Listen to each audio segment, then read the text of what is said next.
Assalamualaikum warahmatullahi wabarakatuh. Perkenalkan, nama saya Aswinda Az-Zahra dengan NIM 2020203886231029. Di sini saya akan membahas materi tentang perkembangan sistem informasi manajemen.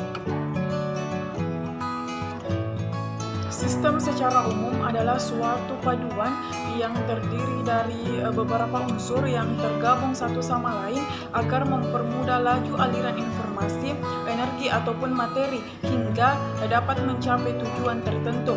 Sedangkan informasi adalah data yang diolah menjadi lebih berguna dan berarti bagi penerimanya dan untuk mengurangi ketidakpastian dalam proses pengambilan keputusan mengenai suatu keadaan.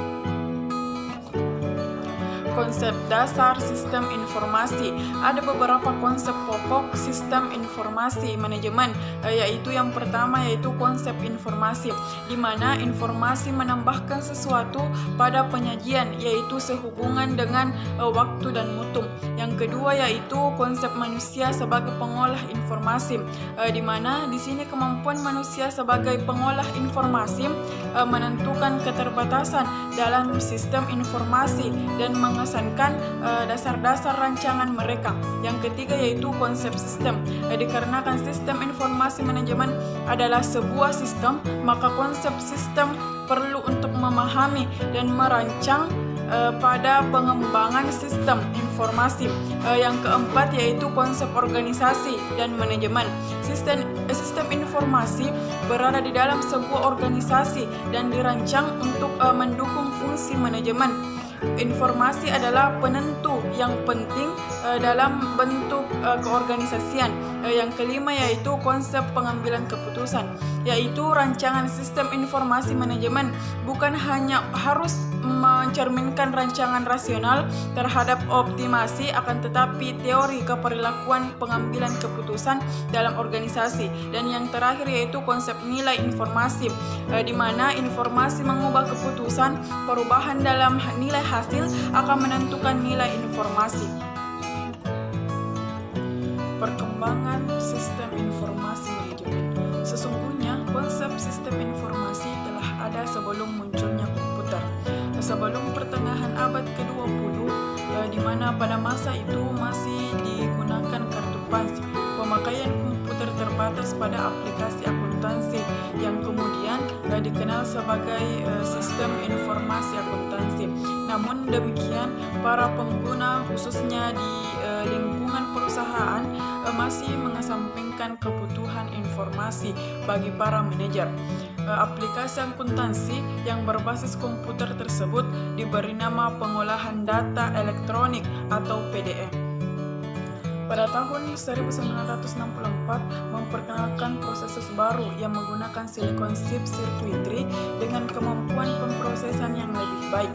Untuk mempromosikan generasi komputer tersebut, para produsen memperkenalkan konsep sistem informasi manajemen dengan tujuan utama, yaitu aplikasi komputer adalah untuk menghasilkan informasi bagi manajemen.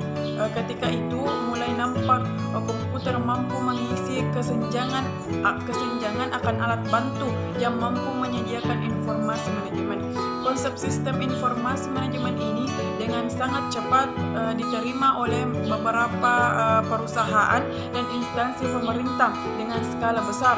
Pada tahap awal, para pengguna sistem informasi manajemen menyadari bahwa penghalang terbesar justru datang dari para lapisan manajemen tingkat menengah sampai ke atas.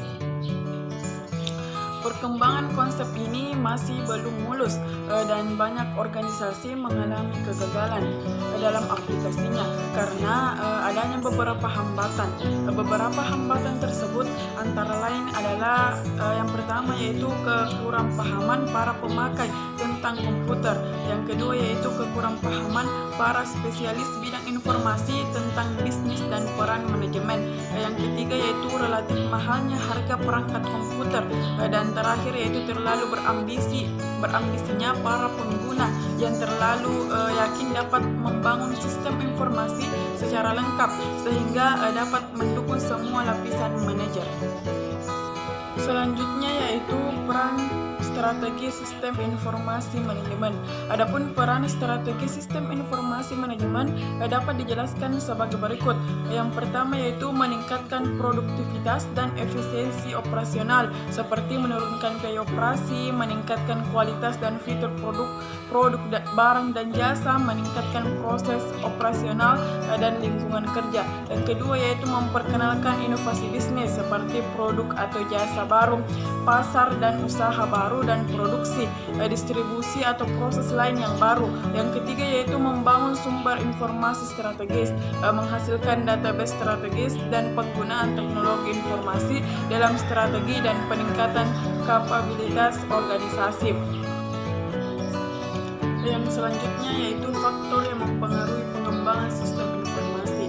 Ada beberapa faktor yang mempengaruhi pengembangan sistem informasi, yaitu yang pertama bisnis internal. Aspek-aspek yang terkait dengan kondisi terkini pada suatu organisasi serta strategis meliputi yaitu visi misi dan strategi suatu organisasi yang menjadi suatu pedoman arah akan seperti apa suatu organisasi tersebut di masa yang akan datang. Yang kedua yaitu posisi organisasi dalam industri sekarang dan kekuatan apa saja yang mempengaruhinya.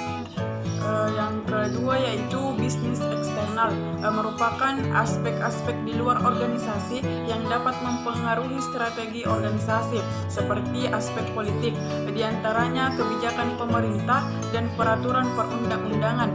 Yang kedua yaitu aspek ekonomi, persaingan dalam industri, tingkat permintaan dan penawaran, tingkat inflasi. Yang ketiga yaitu aspek sosial, hubungan dan kepercayaan mitra kerja. Yang keempat yaitu aspek teknologi, perkembangan teknologi.